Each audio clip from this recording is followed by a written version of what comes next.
Bienvenue à tous dans ce nouvel épisode d'Au bout de mes rêves, le podcast qui vous emmène à la rencontre de jeunes talents que rien ne prédestinait à la belle carrière qu'ils vivent actuellement. Aujourd'hui, c'est Cyrielle Ndjiki, une jeune chanteuse lyrique qui nous reçoit. Véritable ovni comme elle se définit elle-même, elle a réussi à faire de sa passion son métier en intégrant le Conservatoire national, puis l'Académie Jaroussky où nous sommes actuellement. Ne vous y trompez pas, pour arriver à ce résultat et intégrer ce milieu difficilement accessible, elle a dû franchir bien des obstacles. Je vous laisse découvrir ce profil passionnant et je vous souhaite une bonne écoute.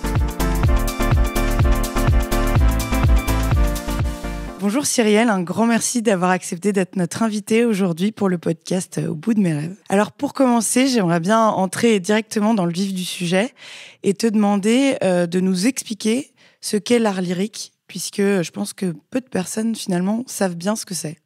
D'accord.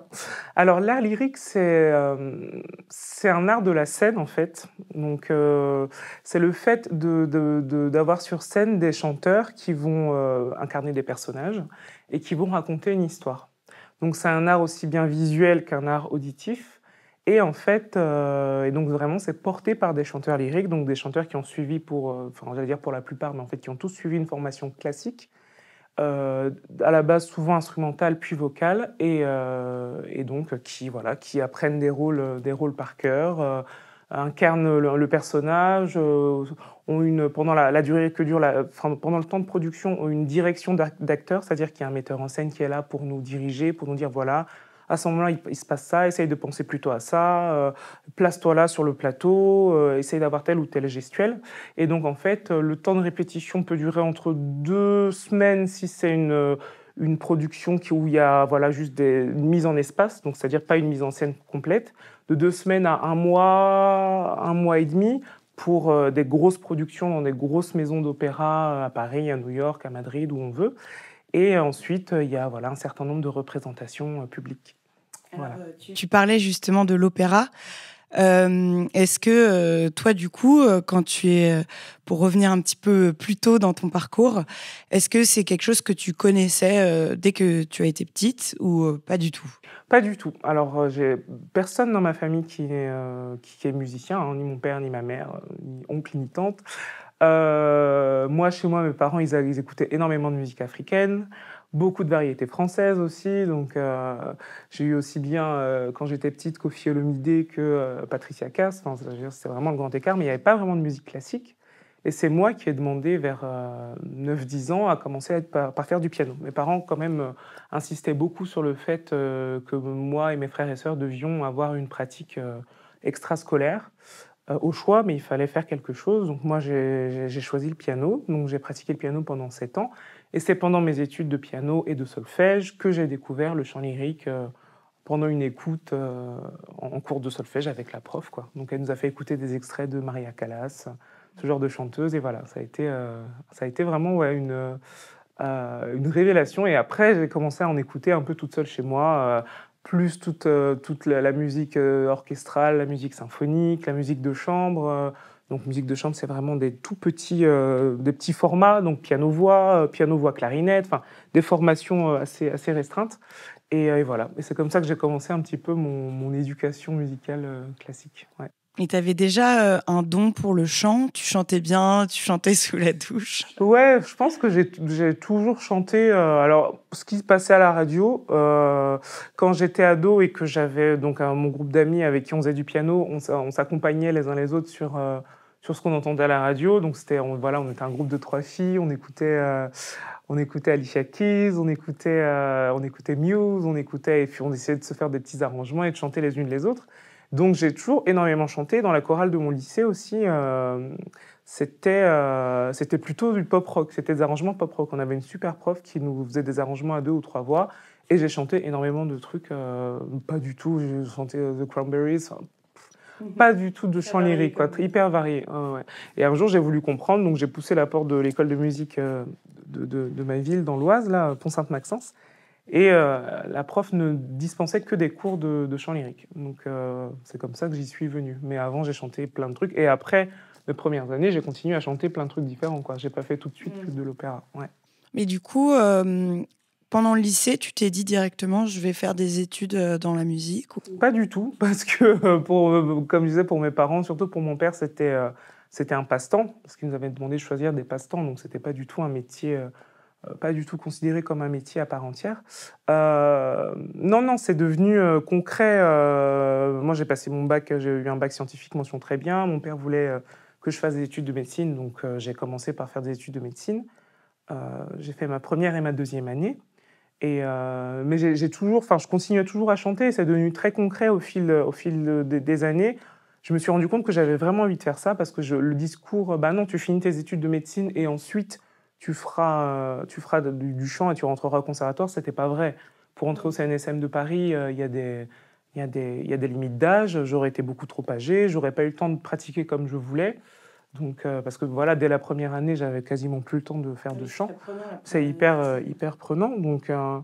Donc, en fait, voilà, il a fallu faire un choix assez rapide et j'avais conscience que je prenais un risque. Mais voilà, la professeure que j'avais à l'époque était plutôt très confiante. Elle m'a dit assez tôt qu'il y avait vraiment matière à faire une carrière professionnelle. Et après, donc, du coup, après 2 ans en médecine, j'ai décidé de prendre ce risque. Mais j'avais conscience que voilà, il y a pas de garantie, quoi. On a beau avoir, comme ils disent, la voie du bon Dieu et travailler d'arrache-pied, il y a quand même un alignement des planètes qui doit se faire, en fait. Et ça, on peut pas savoir en avance comment ça va se passer. Tu as eu un déclic pour prendre cette décision ou Oui, bah en fait, au milieu de ma deuxième année, je me suis rendu compte que ça me manquait vraiment de chanter. Je chantais seulement une fois par an. J'avais un cours par mois, c'était pas énorme. Et puis, plein de circonstances de la vie qui ont fait que, bah, à ce moment-là, j'étais suffisamment forte pour dire à mes parents, bah, en fait, moi, je veux pas faire médecine et je vais faire de la musique, en fait. Donc, j'arrête et l'année prochaine, je vais à Paris et j'essaye, en tout cas. Comment ils ont réagi, eux ? Bah, pas, pas hyper. Ils n'ont pas été hyper emballés. Hein. Enfin, je veux dire, je vais pas mentir, ça n'a pas été idyllique tout de suite. Hein. Mon père n'en démordait pas, c'était pas un métier. Après, ils n'ont pas pu vraiment m'en empêcher, quoi. Je veux dire, j'avais décidé que c'était comme ça. Après, il a fallu que je me débrouille toute seule pour plein de trucs, quoi. Donc, j'ai travaillé pas mal pendant mes études. J'ai fait du babysitting. Tous les étés, j'ai fait tous les jobs étudiants possibles et inimaginables. Prof de musique. J'ai fait surtout des remplacements. J'ai remplacé des amis dans des écoles de musique. Et j'ai donné quelques cours particuliers. Mais non, le gros de mes revenus... Bah, j'étais boursière, hein, comme plein d'étudiants, et j'ai travaillé beaucoup l'été. Ouais. Donc voilà. Mais voilà, c'était une décision difficile à prendre. Mais si je ne l'avais pas prise, je pense que j'aurais eu beaucoup de regrets. Et je pense que plus tard, ça aurait été trop tard. Donc, c'était vraiment le moment, 19-20 ans, c'était le moment d'essayer en tout cas. Et aujourd'hui, tu ne regrettes pas ta décision, j'imagine. Tu ne regrettes pas de ne pas avoir continué ta carrière en médecine Pas du tout, je ne regrette pas du tout parce que c'est vraiment... j'ai quand même beaucoup de belles opportunités. Alors, c'est pas... Je veux dire, c'est pas... ça tombe pas du ciel, quoi. Enfin, je veux dire, les opportunités d'auditionner, d'avoir des rôles, voilà, d'avoir des concerts, il faut passer des auditions, il faut se faire entendre, il faut se faire voir, il faut que les auditions se passent bien, parce que voilà, pareil, une audition, c'est un instant T. Je veux dire, je vais arriver, par exemple, la semaine prochaine, j'auditionne à l'Opéra de Saint-Étienne, j'arrive, je rencontre le pianiste, on a 15 minutes de répétition, on se présente devant le directeur de l'opéra voilà, et d'autres personnes de l'opéra, mais c'est un instant T. Si ce jour-là, je ne suis pas en forme, que j'ai mal dormi, machin, il faut passer outre, en fait. Il faut quand même essayer toujours de se montrer sous son meilleur jour pour pouvoir espérer par la suite avoir un rôle, être programmé sur la saison suivante, etc., etc. Donc c'est tout le temps, il y a énormément de remises en question, il y a énormément de preuves à faire. Et voilà, je veux dire, je vais auditionner le jeudi, ça se trouve la veille j'aurais mieux chanté, ça se trouve le lendemain je chanterai mieux, mais il faut qu'à l'instant T, jeudi à midi, je sois performante. Mais j'imagine qu'il s'appuie quand même, c'est comme, je sais pas, dans des entretiens classiques, on regarde le CV, les études, les expériences. Exactement, ils regardent le CV pendant qu'on chante et ils se renseignent sur nous pendant que, voilà, ils prennent connaissance de notre CV pendant qu'on chante, mais c'est ça qui est, enfin, ce que je trouve aussi super intéressant dans ce métier, c'est qu'il ne s'arrête pas au CV. C'est bien d'avoir un bon CV, c'est bien d'être sorti d'une grande école, du Conservatoire national supérieur, alors tout de suite, voilà, mais il s'appuie vraiment sur les faits, et les faits, c'est quand même la personne qu'ils ont en face d'eux et ce qu'elle leur propose musicalement et artistiquement à l'instant T. Donc en fait, à partir du moment où on a l'opportunité d'auditionner, en fait, on a une vraie chance normalement. Ils vont pas se dire « Ah non, elle chante super bien, mais par contre, elle n'a pas fait le conservatoire, machin. » Non, ils vont voir avec qui on a étudié, ils vont voir quelles sont les expériences concrètes et comment on se comporte sur une scène, comment on chante, quoi. Donc ça, c'est quand même, ouais. Si on a l'opportunité de pouvoir auditionner, il faut vraiment s'en saisir et considérer ça comme une vraie chance, quoi. C'est pas voilà, il y en a plein qui n'ont pas fait le conservatoire supérieur de Paris, qui sortent de l'école normale, qui sortent d'un conservatoire d'arrondissement, qui viennent de l'étranger. Bon, bah, voilà. Ils ont quand même l'occasion d'auditionner, et si ça se passe bien, bah, ça se passe bien. Donc voilà, ça, je trouve ça quand même hyper intéressant. Tu parlais du conservatoire, justement. Comment est-ce que toi, tu l'as intégré ? Alors moi, je l'ai intégré à la rentrée de septembre 2016, 2015 d'ailleurs. En fait, donc je suis arrivée à Paris, après je vais avoir 20 ans, 21 ans. Je suis restée 2-3 ans entre le conservatoire du 10e et le conservatoire de Bobigny. Donc ça, c'était pour faire un petit peu tout ce qui était classe d'ensemble, donc musique de chambre, donc formation avec plusieurs chanteurs, 1 ou 2 par voix, des pièces vocales a cappella, des pièces vocales accompagnées par un piano, aussi du solfège chanteur. Voilà, un peu toutes les disciplines complémentaires qu'il y a autour, parce que c'est pas on arrive et hop on chante, quoi. Il faut savoir lire la musique, il faut savoir être autonome pour bien appréhender une partition, pour bien comprendre ce qui se passe harmoniquement en dessous, quoi. Ce que joue le piano et en fait qui sera ensuite, si c'est à la scène, joué à l'orchestre, enfin voilà. Donc ça, j'y ai passé 2-3 ans, et puis pendant ces 2-3 années, j'ai préparé, voilà, j'ai continué à progresser techniquement et puis à préparer l'entrée au conservatoire. Donc il y a un dossier à envoyer avant le date butoir, quelques mois avant le concours. Donc le concours, c'est entre mi-février et mi-mars à peu près de l'année suivante. Ensuite, on a la première épreuve, c'est l'épreuve de solfège qui est éliminatoire. Donc il faut déjà être bien préparé. Donc avec le stress, c'est vrai qu'on peut perdre ses moyens et voilà, quoi. Donc il faut vraiment arriver. Pourtant, l'épreuve n'est pas très difficile, mais voilà, il y a de quoi. Solfège, en fait, on a des partitions qu'on ne connaît pas devant les yeux. Donc il y a une épreuve où on doit lire le rythme. Donc il y a un rythme qui est écrit et on doit lire le rythme devant un jury composé de 2 profs de solfège, en fait. Il y a une épreuve où on doit lire les notes, donc dire le nom des notes, pour bien montrer qu'on sait lire en clé de sol, enfin différentes clés de sol, clé de fa pour les chanteurs. Et une épreuve de déchiffrage, c'est-à-dire qu'on a eu 10 minutes de préparation, on a un petit texte chanté qu'on ne connaissait pas en amont, et on doit le chanter avec donc une des 2 profs de solfège qui joue du piano, pour montrer qu'on, voilà, très rapidement, on arrive à voir à comprendre une ligne mélodique, en fait. Donc, ce qu'on appelle aussi lecture à vue, c'est-à-dire que sans avoir vraiment travailler le texte pendant des jours ou des semaines, on arrive à le restituer, bon, plus ou moins. Enfin, ça arrive d'avoir des fausses notes. Enfin, je veux dire, c'est quand même une épreuve difficile. Mais voilà, montrer qu'on a des aptitudes, qu'on a une oreille aussi. Il y a aussi une épreuve où elle nous joue des accords et il faut qu'on chante l'accord. Elle nous joue plusieurs notes en même temps. Il faut chanter les différentes notes de l'accord. C'est hyper complet. Ouais, c'est plutôt complet. Donc voilà. Tout ça devant un jury de combien de personnes ? Non, elles sont 2, ça va. Le solfège, elles sont 2, mais c'est 2 profs de solfège qui connaissent hyper bien. Enfin, voilà. Ensuite, une fois qu'on a été sélectionné, il y a le premier tour de chant, où on chante 2 morceaux, et ensuite le deuxième tour de chant, où de nouveau on chante 3 morceaux. Donc il y en a toujours un que l'on choisit, et le morceau suivant et les 2 autres, c'est le jury qui choisit dans une liste qu'on a proposée. Tu avais choisi quoi, toi, comme chant ? Qu'est-ce que j'avais choisi ? Alors, ça remonte un peu maintenant. Je crois que j'avais la prière de Tosca, dans Tosca de Puccini, donc un tube. Et puis, j'avais la cavatine de la comtesse dans Les Noces de Figaro de Mozart, l'air de Chimène dans Le Cid de Massenet, et puis une mélodie de Debussy. Canon. Ouais.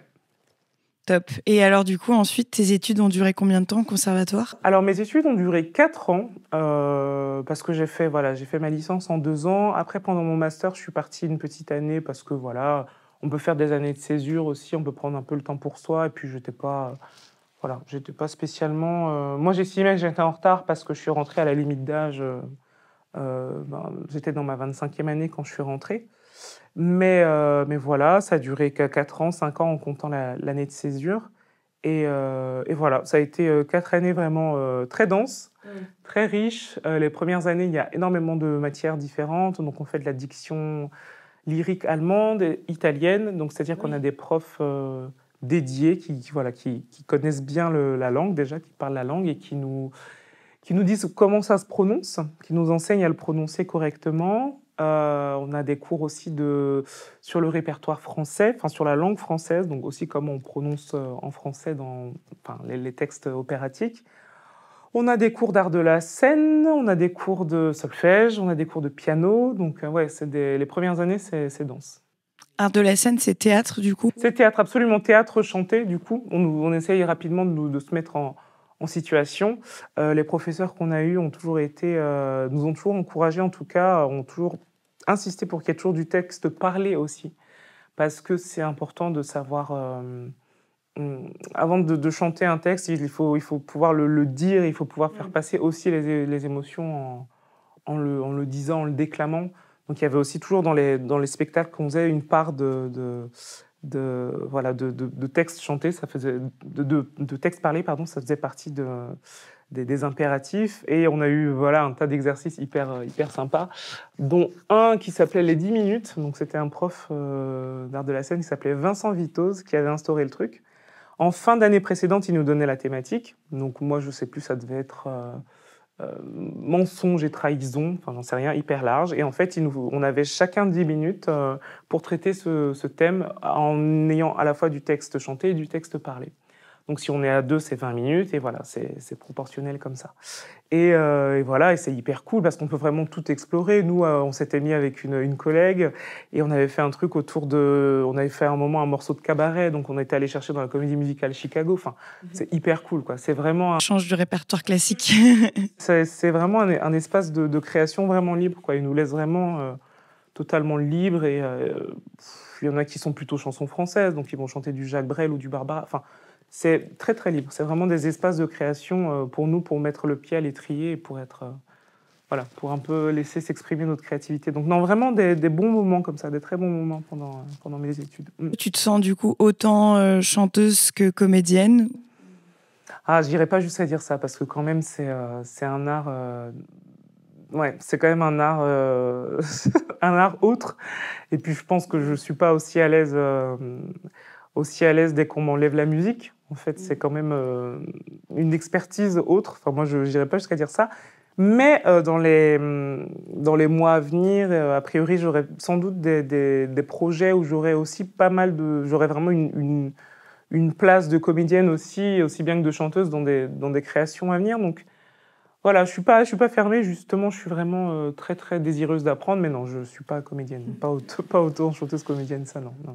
Et donc, qu'est-ce qui se passe une fois qu'on a fini les études, qu'on se lance dans le grand bain? On n'est pas trop perdu? Qu'est-ce qu'on fait? Où on va? Non, c'est carrément flippant parce qu'on entend beaucoup de choses. En fait, quand on est au Conservatoire de Paris, pour ma part en tout cas, c'est un peu un microcosme. Donc, on est vraiment, je trouve, très protégé. Alors, on se rend compte évidemment de ce qui se passe à l'extérieur, mais à la fois, personne ne nous attend. C'est-à-dire que les gens qui ne sont pas passés par le CNSM, qui sont peut-être de Paris en tout cas, qui sont passés par celui de Lyon, ou par l'école normale, ou par d'autres conservatoires, ils sont aussi talentueux, ils ont autant envie que nous, ils sont aussi près que nous, et ils ont aussi envie de faire carrière, en fait. Donc on se retrouve sur un marché où il y a énormément, beaucoup d'appelés, il n'y a pas beaucoup d'élus, et en fait, c'est pas parce qu'on a fait des super grandes écoles et qu'on a gagné des concours et que les portes vont s'ouvrir toutes seules, en fait. Et il y a des fois, on va passer une audition, on va la réussir, ça va être super, on va passer un concours, on va passer le premier tour, le machin, on va arriver en demi-finale, puis au final, ne pas gagner de prix, ou alors on va passer une audition, ça va rien donner du tout. Il faut avoir l'humilité et accepter de se dire qu'en fait, ça va être vraiment un parcours semé d'embûches, quoi. Il y aura des jours où les choses vont s'aligner et on va vraiment se sentir pleinement à sa place et que ça va super bien marcher et tout, puis d'autres vraiment difficiles, quoi. Il va y avoir des moments de gros doutes, des moments de fatigue aussi, où il faut faire avec. Non, c'est pas... On finit, mais on essaye un peu de préparer sa sortie, c'est-à-dire qu'on commence à passer des auditions, on commence à se faire entendre et tout, donc on n'est pas non plus totalement inconnu du milieu, des professionnels du milieu, et puis un petit peu du public, un peu de passionnés, mais rien n'est joué, quoi. Alors rapidement, on se dit, bon, il faut que je trouve un agent, parce que ça va me faciliter... mes auditions, ça va me faciliter les opportunités, donc on se met en quête d'un agent. Il y en a qui ne fonctionnent pas du tout comme ça, qui se disent que bon, ça fonctionne très bien comme ça, qui peuvent avoir des contacts et qui peuvent auditionner sans agent. Alors, Toi, t'en as un, par exemple? rien depuis pas très longtemps, ouais. Depuis une petite année maintenant, enfin, ça va faire 1 an en novembre. Donc, non, c'est vraiment hyper effrayant, quoi, parce que ça marche que par...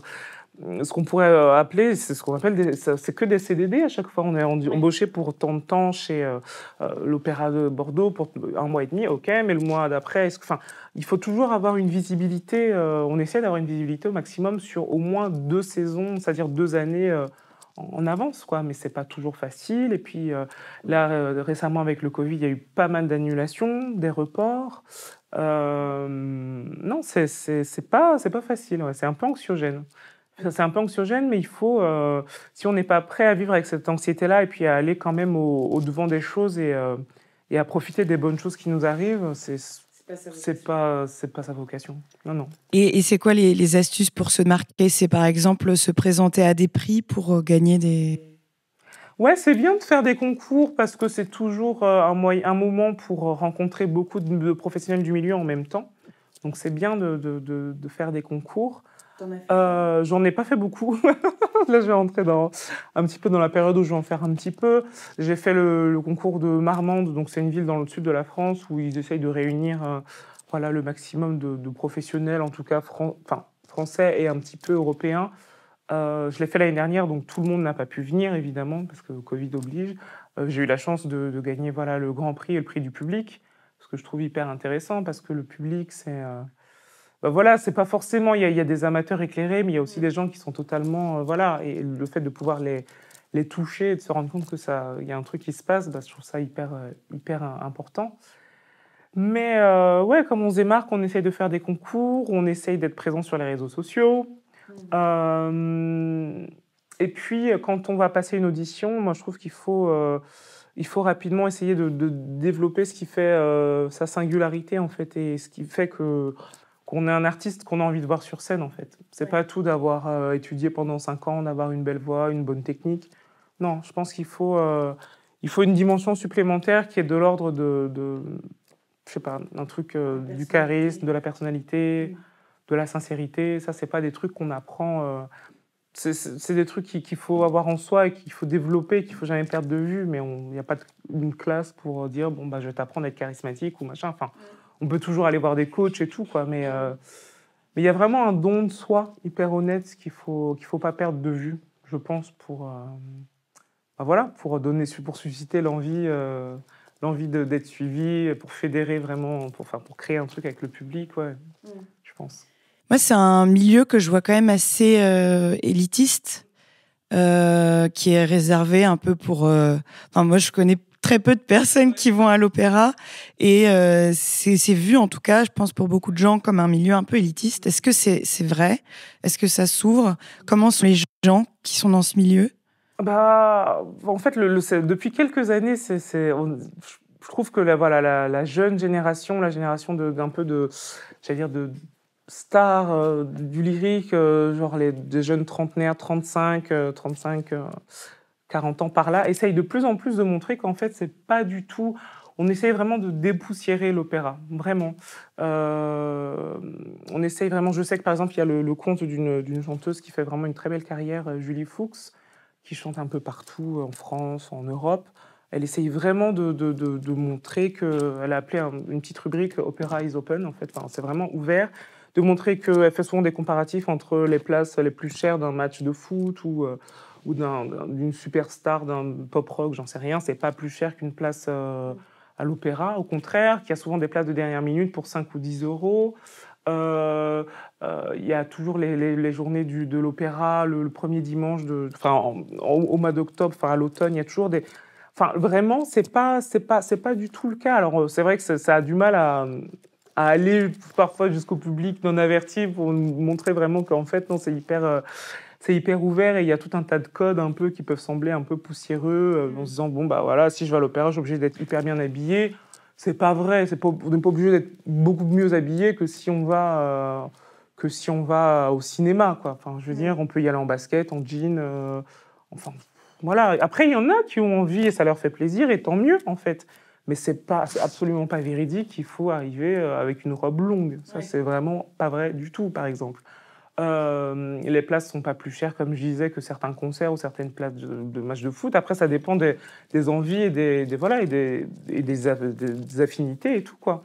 On comprend jamais rien. Bah non, il y a quand même pas mal d'opéras où c'est surtitré. Il y a pas mal d'opéras où on peut trouver l'histoire hyper facilement sur Internet, quoi. On tape le nom de l'opéra, livre, enfin voilà. Voilà, de surtitres. Parfois, c'est en français. Bon, c'est vrai que comme ça déforme beaucoup les voyelles naturelles, donc forcément, on comprend... Enfin, mais les artistes font énormément d'efforts pour même qu'on comprenne bien le français. Enfin, non, vraiment, il y a tout un tas de trucs qui sont... voilà, qu'on essaie de dépoussiérer un peu comme ça. Alors, ça fait son petit bonhomme de chemin, mais c'est absolument pas élitiste, quoi. C'est vrai que, bon, forcément, comme on n'arrive pas encore à faire passer le message jusqu'à des gens qui n'ont pas forcément qui, au premier abord, n'iraient pas à l'opéra. Mais voilà, il faut vraiment savoir que non, il y en a vraiment pour tous les prix. Il y a des places de dernière minute. Très souvent, c'est surtitré. Il y a des opéras qui sont hyper accessibles, avec des histoires... vraiment, voilà, mais c'est souvent la même chose, quoi. C'est des histoires d'amour déçu, ou alors il y a des opéras bouffes, des opéras drôles, quoi. Chez Offenbach, il y a énormément de thèmes très très drôles. Donc, si on n'a pas envie de commencer avec la tétralogie de Wagner, ce que je peux comprendre, parce que bon, bah voilà, c'est un peu long, on peut commencer aussi avec une opérette d'Offenbach. On peut commencer avec La Grande Duchesse, on peut commencer avec ce genre de choses, ou alors un opéra de Mozart, parce que la musique est quand même très facile à entendre en tout cas, et l'histoire quand même relativement facile à suivre, très intense. Donc si on commence avec Don Juan, c'est intense, mais c'est facile à suivre. Toi, tu conseillerais quoi du coup pour commencer quelqu'un qui connaît rien? Franchement, une opérette d'Offenbach, c'est vraiment sympa. Il y a toujours des situations loufoques, pas possibles. La Belle Hélène, voilà, ça part dans tous les sens. La Grande Duchesse de Gerolstein aussi. Du côté opéra, moi je conseillerais Mozart parce que j'adore Mozart, donc que ce soit la flûte enchantée, que ce soit Così fan tutte, c'est vraiment sympa. C'est vraiment l'histoire de deux sœurs avec chacune de leurs mecs ils partent à la guerre. Et en fait, il y a un pari qui se fait. Ils disent, ah bah, je suis sûr que si je reviens déguisé, machin, elle me reconnaîtra pas. Et puis l'autre, elle dit bien sûr que si. L'autre mec dit bien sûr que si, elle va nous reconnaître. Donc ils reviennent déguisés. Et en fait, elle s'échange les mecs sans même s'en rendre compte, en fait. Donc c'est hyper drôle, quoi. Et c'est la musique de Mozart et c'est hyper facile. Et généralement, les mises en scène sont toujours hautes en couleurs. Et voilà. Donc non, il y a vraiment des œuvres pour débuter. On voit pas le temps passer. On passe vraiment un bon moment. J'aurais une autre petite question sur ce milieu. Tu faisais référence au tout début de l'interview à la culture africaine dans laquelle tu as grandi. Est-ce que toi, ayant ces origines, c'est quelque chose que tu trouves a été bien accepté dans ce milieu? Je pense qu'il y a peu de chanteuses qui ont ces origines-là dans ce milieu. Peut-être je me trompe. On n'est pas très, très, très nombreuses à être des chanteuses noires. Alors, en fait, il y a eu pas mal de périodes, on va dire. Enfin, évidemment, les Américains étaient en avance, donc ils ont eu des stars, je veux dire, Jesse Norman, Barbara Hendricks, Leontine Price. Voilà, ils ont 30, 40 ans d'avance, comme d'habitude. Et il y a eu un moment où ça a été un peu plus compliqué, effectivement, d'être chanteur noir, chanteur lyrique noir. Parce que de toute façon, encore aujourd'hui, hein, ça je suis désolé, mais quand je dis que je suis chanteuse, ils s'imaginent tout de suite que c'est jazz ou gospel, en fait. Ils ne peuvent pas s'imaginer qu'on peut être chanteuse lyrique noire. Bon. Et en fait, là, en ce moment, ces dernières années, j'ai l'impression qu'il y a une espèce de phénomène de mode. Alors, ça me gêne aussi un petit peu qu'on soit obligé d'entrer dans un phénomène de mode. Voilà, c'est bien d'engager des femmes, En plus, si elles sont noires, enfin, voilà. Donc, entre guillemets, avec d'autres collègues, Axel Fagnot, Marie-Laure Garnier, on essaye entre guillemets, au-delà du fait que nous sommes de bonnes interprètes et de bonnes musiciennes, c'est absolument pas remis en question, mais aussi de de s'inscrire durablement dans le paysage et que ce ne soit pas juste un effet de mode, en fait. C'est juste, oui, on va nous engager et on nous engage parce qu'avant toute chose, nous sommes de bonnes musiciennes. Et il ne faut pas que ça devienne juste totalement extraordinaire de voir encore des chanteuses d'opéra noires. Il faut que ça devienne normal, en fait.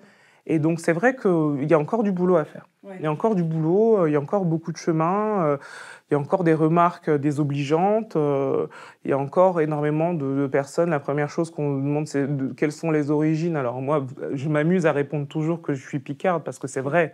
Moi, je suis née en Picardie, c'est mes parents qui sont venus de Côte d'Ivoire et du Cameroun. Et voilà, il y a toujours un petit moment, oui, mais à l'origine, moi, je vous demande d'où... Vous voyez, donc il y a encore beaucoup de... Ça les fascine de voir voilà, c'est totalement exotique. Moi, j'ai aussi une anecdote comme ça, un ami qui est aussi chanteur d'opéra noir, Alidou Nombre, qui, pendant ses études, on avait une prof de solfège, etc. Puis il discute, machin, et puis... à un moment, elle lui dit « Ah, mais tes parents... Oui, il lui dit « Oui, mais mes parents sont monégasques, en fait, ils habitent à Monaco. » Et la première réaction qu'elle a eue, c'est « Ah, mais du coup, t'as été adoptée ?» Bah non, en fait. Il y a des Noirs à Monaco, et c'est pas parce que je suis noire et que je chante de l'opéra que forcément mes parents sont blancs, en fait. C'est oui, mes parents sont noirs, oui, ils vivent à Monaco, et oui, je suis un chanteur d'opéra noir. Enfin, il y a une espèce de... Et ça, je te parle de ça il y a 6 ans, 7 ans. Enfin... Voilà, c'est quand même... oui, bah non, en fait. C'est pas parce que je suis noire que je chante de l'opéra que forcément j'ai été adoptée et que forcément... Enfin, non, quoi. Tu peux aussi être noire, venir d'une famille africaine et chanter de l'opéra. Donc... Il y a peut-être des rôles aussi qui sont peut-être... Ça, ouais, il y a peut-être encore des trucs où les gens sont un peu frileux, mais je pense que ça, c'est vraiment à nous de continuer à faire bouger les lignes, en fait. Il n'y a pas de raison qu'une butterfly ne puisse pas être noire, en fait. Parce qu'à l'origine, elle était japonaise dans le livret, ben, on ne va pas nous faire une tête de japonaise. Enfin, voilà. C'est avant tout, il faut passer ce truc physique et aller dans le personnage. Si cette fille a la voix du personnage, pourquoi on la laisserait pas... Enfin, donc voilà, il y a encore des petits trucs à gratter comme ça et à exposer et à franchement dépoussiérer dans ce milieu de ce côté-là. Ouais. Mais les choses avancent, c'est bien. Ouais, ça avance. Un petit pas parfois, mais ça avance quand même. Ouais. Tu parlais justement de ce rôle d'une japonaise, etc. Comment, toi, tu te prépares pour un rôle ? Alors, une fois que je sais que je vais faire le rôle, je commence par acheter la partition, c'est pas mal. Quand même, une fois que j'ai accepté le rôle, quand même, je sais déjà tout ce que j'ai à chanter. C'est-à-dire qu'un rôle, parfois on peut avoir juste pendant un concert, un concours, chanter un air, mais ça ne veut pas dire qu'on tient un rôle. Un rôle, c'est dans la longueur. Parfois, il y a 3-4 airs à chanter, plus les récitatifs. Donc les récitatifs, c'est les moments où on parle en chantant avec les autres chanteurs, mais c'est de l'ordre du dialogue, en fait. Plus les ensembles, c'est-à-dire les moments où on chante tous ensemble, en fait, tout ça à apprendre, tout ça à filer dans la longueur. C'est-à-dire qu'on ne va pas le chanter qu'une fois, on va le chanter 2, 3, 4, 10 fois, 20 fois pendant 1 mois de répétition, et ensuite il faut se taper les 4-5 représentations. Donc quand on s'engage pour un rôle, on s'engage pour en ayant en tête qu'on peut le chanter X fois d'affilée sur une période d'1 mois et demi. Donc c'est pas anodin. Donc ça, déjà, normalement, on l'a accepté en connaissance de cause, en l'ayant testé avec un chef de chant, en ayant regardé toute la partition pour pas avoir de mauvaises surprises. Ensuite, il faut traduire le texte, il faut annoter la partition, donc c'est-à-dire qu'on va noter, bon là, à ce moment-là, le chef, il va me faire ce signe, enfin, j'en sais rien. C'est mon entrée, on appelle ça, on note les entrées, donc à quel moment je débute, quelle est la réplique qui précède, qui est mon répliquant juste avant, qui me suit, qui m'interrompt, qui me machin, tout ça. Ensuite, une fois qu'on a fait ça un peu et qu'on a déchiffré le texte, qu'on a déblayé la musique, c'est-à-dire qu'on a un peu fait tout ce travail qu'on appelle à la table, c'est-à-dire qu'on n'a pas encore chanté une note, on a tout noté, on a tout en tête, on a bien traduit, etc. Là, on peut commencer un petit peu à déchiffrer la musique, c'est-à-dire à voir ce que ça donne au niveau de la ligne mélodique, à mettre les mots dessus, à chanter le texte, et ensuite on peut prendre rendez-vous avec ce qu'on appelle un pianiste chef de chant, et qui, pour nous, les chanteurs, c'est un peu le sauveur. C'est-à-dire que c'est des pianistes qui ont reçu une formation spéciale au conservatoire. Ils ont été dans une classe pendant 2 ans pour lire un petit peu tout ce qui se fait au niveau du répertoire opératique. Donc, ils sont en mesure de jouer la partition, donc la réduction au piano, de nous écouter, voir si les notes sont bonnes, on ne fait pas de mauvais rythme, on ne fait pas de machin, de lire les autres répliquants et de nous donner la réplique des autres répliquants en la chantant ou en jouant. Enfin, c'est un peu, pour moi, c'est des machines. Ces gens-là, je trouve ça, c'est des gens fascinants. Et bien souvent, ils sont méconnus du public, quoi. C'est-à-dire qu'il y a énormément de pianistes chefs de chant, où les gens ne savent même pas ce que c'est qu'un pianiste chef de chant. Il y en a à l'opéra, il y en a dans tous les conservatoires, le conservatoire d'arrondissement et au CNSM. Et en fait, c'est eux qui vont préparer les chanteurs avant l'arrivée de l'orchestre, en fait. Donc, c'est-à-dire que très tard dans les répétitions, quand on est à l'opéra, ce qu'on appelle les musicales, les répétitions musicales, ça va être uniquement le chef de chant. Les scènes piano, c'est-à-dire qu'on va être sur scène avec le metteur en scène, le chef est dans la fosse, et dans la fosse, c'est toujours le pianiste chef de chant qui est là, qui joue l'orchestre, en fait, qui joue tout. Et jusqu'aux scènes orchestre, c'est-à-dire qu'à ce moment-là, le chef de chant s'en va et il laisse la place à l'orchestre. Il reste quand même dans la salle, il continue à noter, voilà, à écouter, à être la seconde oreille du chef, à écouter les chanteurs, à aller voir les chanteurs après, faire des retours aux chanteurs, etc. Donc c'est une étape hyper importante, le travail avec le chef de chant, parce qu'il nous permet vraiment d'être hyper carré, de travailler en amont hyper sérieusement et d'arriver en production en ayant déjà bien la partition bien su, et, au niveau des notes, au niveau du texte, bien harmoniquement, et d'être le plus solide possible pour pouvoir commencer une production qui va être dense, qui va être longue. Donc voilà, il faut arriver hyper prêt. Et une fois que tu es sur scène, qu'est-ce que tu ressens quand tu chantes ? Alors, dans tout ce qui est... tant qu'on est en musical, en scène orchestre, en scène piano, etc., c'est toujours un peu... on n'est jamais totalement... on a toujours le metteur en scène qui peut interrompre en disant, voilà, essaye ça, le chef qui peut dire, voilà, machin, il faut refaire ce passage-là qui n'est pas clair. Enfin, voilà, on est à la fois dans la musique et dans le personnage, et à la fois, en même temps, on doit être hyper réactif à toutes les informations qui nous arrivent. Et une fois qu'on arrive enfin à ce qu'on appelle la pré-générale, c'est-à-dire un filage complet du spectacle dans les conditions du concert avec les lumières, les costumes, etc., là, ça devient vraiment concret. Et là, en fait, on rentre vraiment c'était déjà hyper concret avant, mais on est vraiment dans le vif du sujet. Et en fait, a priori, rien ne peut... rien n'arrêtera le filage, en fait. Il faut on est vraiment pleinement dans ce personnage qu'on a construit au fil des jours, des semaines. Donc non, c'est hyper... c'est quand même une forme d'éclosion, je trouve. Il y a un truc qui a maturé pendant des semaines, des mois, et qui, parfois, avec des moments difficiles. Hein, c'est pas... je parle de tout ça, il y a des moments où on est seul avec soi-même, il y a une phrase musicale qu'on n'arrive pas à chanter. Il y a des moments, ça se passe pas forcément bien toujours avec l'équipe, hein, faut pas rêver. C'est un métier où il y a énormément d'humains, donc il y a des moments, je sais pas, il suffit que le chef soit mal luné, qu'une des collègues... il y a énormément de facteurs qui peuvent faire que il y a des moments difficiles, mais quand même à l'instant T, la magie de la scène et de l'instant fait que on oublie un peu tout ça, on se met au service de la musique, et moi jusqu'à maintenant je touche du bois, j'ai eu de la chance, ça s'est bien passé. Quel est le plus beau rôle, celui que tu as préféré faire ? J'en ai pas fait énormément vraiment entier sur scène, j'ai pas encore eu l'occasion, mais c'est ça, le plus intense, ça a été le rôle d'une Valkyrie dans la Valkyrie de Wagner, avec la fameuse, on est 8 sœurs Valkyries, où on arrive au début de l'acte du 3e acte, c'est la fameuse chevauchée des Valkyries, et c'est assez intense parce que l'orchestre est... déjà parce que la chevauchée est hyper célèbre. L'orchestre est hyper... il y a une espèce de masse sonore qui nous arrive de la fosse qui continue sous la scène. Donc, ça vibre dans le sol sous nos pieds, quoi. Il y a un truc extraordinaire. Et puis, cette musique de Wagner qui est quand même hyper intense, quoi. C'est spectaculaire. Donc ça, ça a été vraiment... vraiment. Ça a été un moment extraordinaire. Vraiment. À l'Opéra de Bordeaux, Et actuellement, du coup, donc là, on est accueillis à la scène musicale, à l'Académie Jarouski. Tu peux nous en dire quelques mots ? Ouais, en fait, j'ai intégré l'Académie Jarouski en septembre dernier, septembre 2020. Donc à chaque fois, chaque année, Philippe Jarouski organise une audition avec son équipe de professeurs. Donc il y a 4 disciplines qui sont enseignées à l'Académie Jarouski: le chant, le piano, le violoncelle et le violon.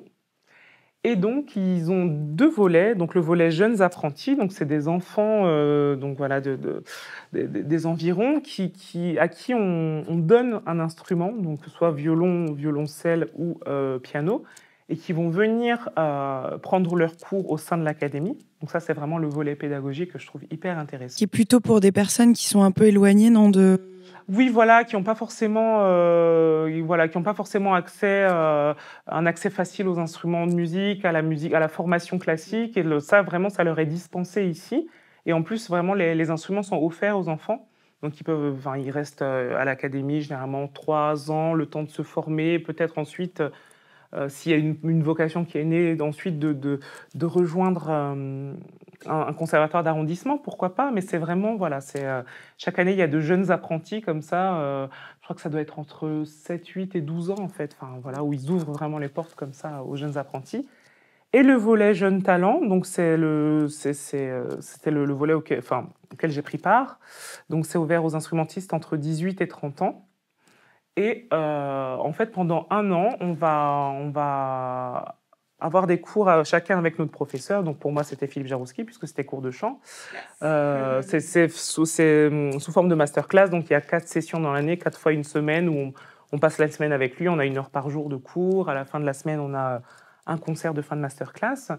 Et en fait, on va explorer du répertoire plus ou moins en rapport avec la promotion qu'on a intégrée. Donc moi, c'était la promotion Beethoven. Et à la fin de l'année, j'ai eu la chance d'interpréter avec l'ensemble Appassionato et le chef Mathieu Herzog un air extrait de Fidelio de Beethoven, quoi. Donc, il y a vraiment ce truc au niveau de la transmission. Et aussi, on est aussi, nous, parrains ou marraines d'un jeune apprenti. Donc, on peut les inviter à nos concerts, venir assister à des cours. Bon, l'année dernière, avec la Covid, on n'a pas trop pu assister à des cours ni rien.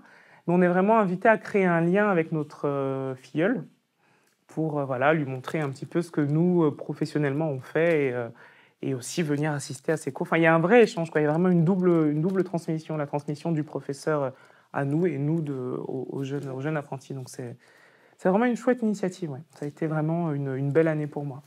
Et où est-ce qu'on peut t'entendre, ou même en audio ou en réel ? Alors là, je vais avoir quelques concerts, mais ce ne sera pas à Paris. Je serai à Montpellier avec l'orchestre, à l'Opéra de Montpellier avec orchestre. Je serai à Bordeaux.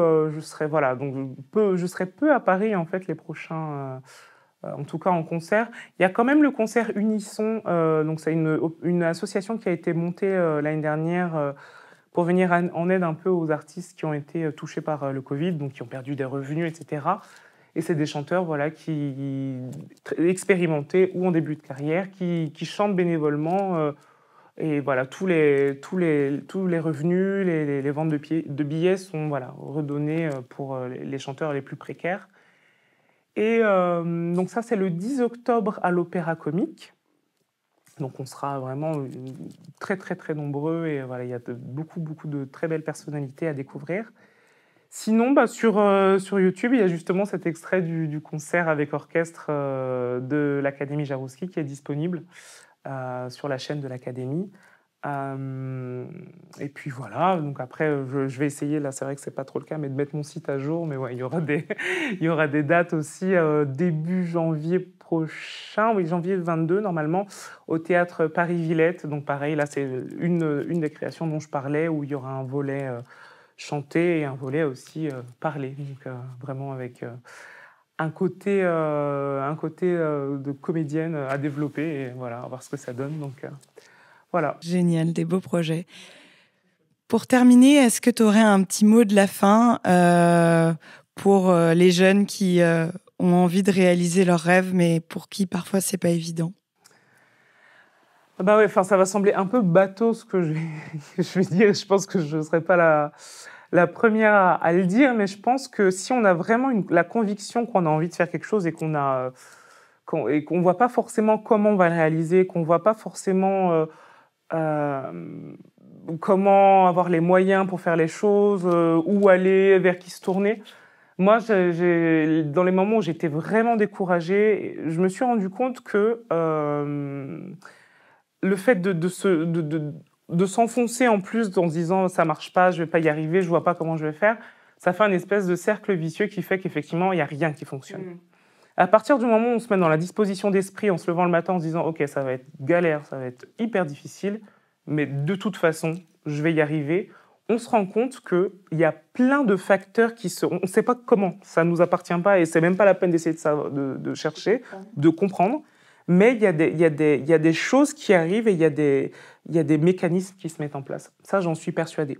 Dans les moments où c'était difficile et que je me suis mis à changer mon état d'esprit en me disant « ok, c'est une galère pas possible et là, je n'arrive pas à chanter comme je veux et là, machin ». Enfin, moi, l'année où je me suis arrêtée quand même du conservatoire, j'ai dû me faire opérer des amygdales, donc le temps de récupérer, machin, j'en voyais pas le bout. J'étais vraiment très stressée. Mais à partir du moment où j'ai décidé que, ok, je galère en ce moment, machin, mais je vais y arriver, je vais trouver des solutions, ben, j'ai rencontré des personnes qui m'ont vraiment aidé à faire un pas, puis un autre, et qui m'ont aidé, qui m'ont conduite enfin, petit à petit au chemin que je suis en train d'emprunter maintenant. Donc moi, la seule chose que je peux dire, c'est qu'il y a vraiment une histoire d'état d'esprit. Que voilà, qu'il y a des moments où on ne sait pas, on n'a pas les moyens, on n'a pas ceci, on n'a pas cela. Il faut se dire qu'on va y arriver. Que les solutions, on les trouve. Que quand on veut, on les trouve coûte que coûte, quoi. C'est-à-dire que voilà, ça ne va pas tomber du jour au lendemain, ça ne va pas être action-réaction, mais on va mettre en place des mécanismes qui vont faire que ça va enclencher ceci, puis cela, puis ceci, puis cela, petit à petit. Et au final, on va se retourner, on va voir le chemin qu'on a parcouru, on va se dire, ah ouais, quand même, en fait, voilà. Je ne pensais pas que j'allais faire ça comme ça et je ne pensais pas que j'y arriverais au début. Mais quand j'ai commencé à y croire, ça a marché, quoi. Donc, mais il ne faut pas s'attendre à un truc miracle. Hein. Ça ne va pas être du jour au lendemain. Ça peut prendre des mois, des années. Il faut mettre la main à la pâte et être patient. Et dès les jours où on se surprend à dire « punaise, ça ne va jamais marcher », se reprendre tout de suite et se dire « non, je ne peux pas penser comme ça va marcher ». Et avancer comme ça. Ouais. Un grand merci, Cyrielle, pour ce message plein d'optimisme. Et on va suivre du coup le reste de tes aventures avec joie. Avec grand plaisir. Merci beaucoup.